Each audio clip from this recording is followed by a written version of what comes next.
What's up, everybody? Welcome back to another edition of Action Sunday. And today I'm looking at Missing Action from 1984. And it stars Chuck Norris. Yeah, it's been a while since I've reviewed a Chuck Norris film, so why the heck not? How about I look at this little gem from the 80s? And this one is called Missing Action. The whole plot of this one is really interesting. So Chuck Norris plays James Braddock, Lieutenant James Braddock, and supposedly it's set. How can I say this? It's first at the beginning of the movie. It's set in Vietnam. Okay, it's supposedly midst of the Vietnam War, and then somehow it's pretty much telling us the events of a war. Somehow he becomes a POW. He then gets liberated, but somehow there's still people left in Vietnam. So it's essentially people that are missing in action, and it's pretty much it goes off from there. But he decides to take up someone's offer to go back to try to get these people that have been MIA out of Vietnam. And like I said, it just goes off on there. It's pretty much just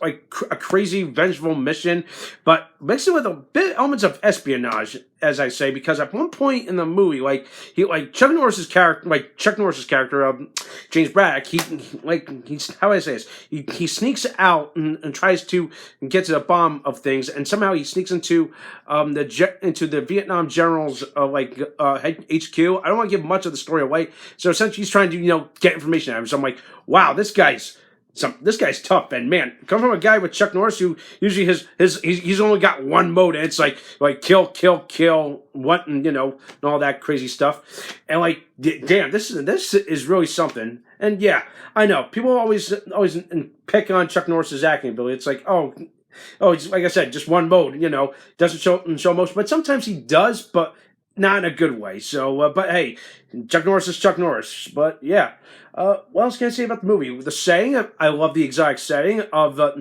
Vietnam, and Thailand as well. And it was like, even though most of it was shot in technically Thailand, but it was still fun.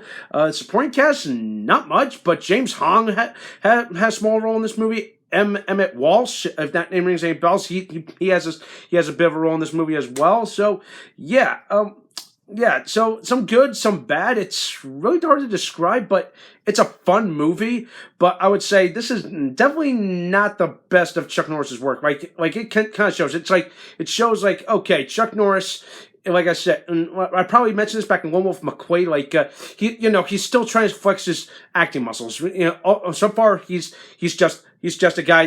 He's too stoic. How I say he's too stoic to play And here's the thing: he loves to play these typical hero kind of things. With James Braddock, he's essentially a war hero, or supposedly. I don't want to give much of the story away, but it just goes off from there. It's like his character's more complex. It's he's this gritty, tough as nails character, and then of course you got all these other different interesting characters. But he's the one that's trying to be serious and try to take things, take his mission serious. And everyone else is just trying to be okay, no, you can't do this, you can't do that kind of thing.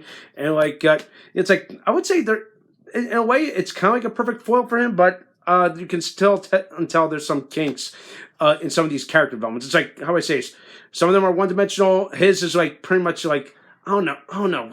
There's something about him that could potentially make this guy a good hero. But hey, this is a cult classic, so why heck not? And the fact that this movie spawned a sequel and a prequel for some odd reason, yeah, wrap your brain around that one. But hey, future installment, folks.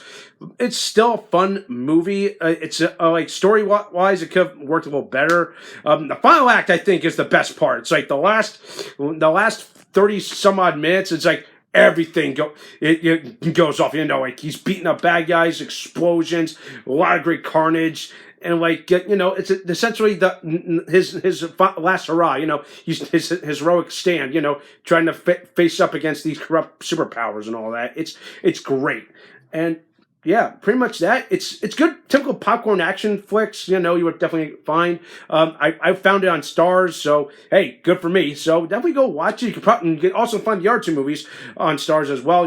Missing Action 2 and Missing Action 3. But of course, I may look at Missing Action 2. That way, I can understand more about James Braddock, this character, and who knows. All right, but overall, it's fun. It's not a masterpiece, but it's got a following. So I'm gonna give Missing Action, I'm gonna give it a 6 out of 10. It's above average.